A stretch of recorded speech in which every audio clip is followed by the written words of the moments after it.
So you go to Berkeley, spend your time at Berkeley, and you study music, or Berkeley and Harvard, technically. So you have 2 degrees, technically, from 2 different universities. So I didn't get into the Harvard thing. So at this point, it was like Oh, just I Berkeley. see. I see. Okay. Yeah, so I went to Berkeley. I think I approached it with this mindset of like I need this to work, and since there wasn't really at this point, I realized none of the other options would make me happy Mm-hmm. like this. I just got there and I just really worked. Like I mean, I was producing all the time. I was talking to every teacher, going to like office hours. I was going to the career center. I was talking to them about just getting my name in there. I was like, I'm a producer. Da, da, da. I got a student job at the career center, which is like the association into the music industry, like the real world. So like if A&Rs came from record labels, they would talk to the career center. Mm-hmm. Therefore, by working at the career center as a student, I got to like show the A&Rs around the school.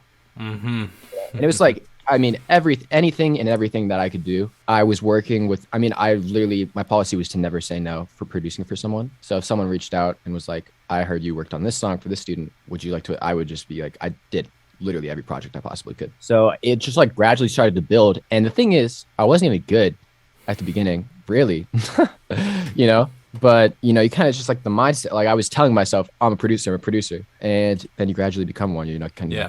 that's what you are. And you know, it's interesting when you first start off, like, as long as you know a little bit more than the person that you're producing for to some degree, like, you're better. Like, I agree, because when I produced for people in the past, I don't do it much anymore, but like when I was doing earlier in my career, people would come to be like, hey, I heard your music, could you produce my music, kind of thing.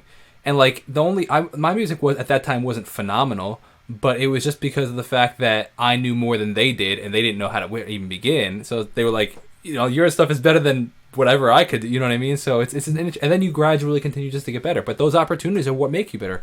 I come from the mentality of quantity over quality to some degree, and quality comes with quantity.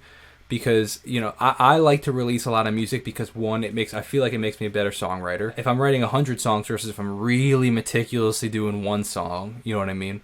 Or same thing with producing. Like if I produce I'm sure you noticed this, that in the last 10 tracks you've produced, right? Every one of them slightly different or very different, and you have to think about and figure and factor in different things.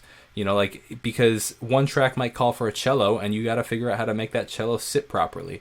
One track might call for a synth or a heavy sub bass. And it's like, if you focus on one track and one song alone, you're not going to learn how to mix a saxophone in a, you know, whatever rock piece. You know what I mean? But if you're doing a Definitely. rock piece and a pop piece, you could, you know, you learn all these different traits, you know? Yeah. It's all like I kind of contribute those first years at Berkeley, and I wasn't even really writing that much other than for myself. At this point, I was like more known just as a producer, but it was like those were my 10,000 hours. And the thing is, the 10,000 hours is never over, Mm-hmm. in my opinion, especially with music. Absolutely.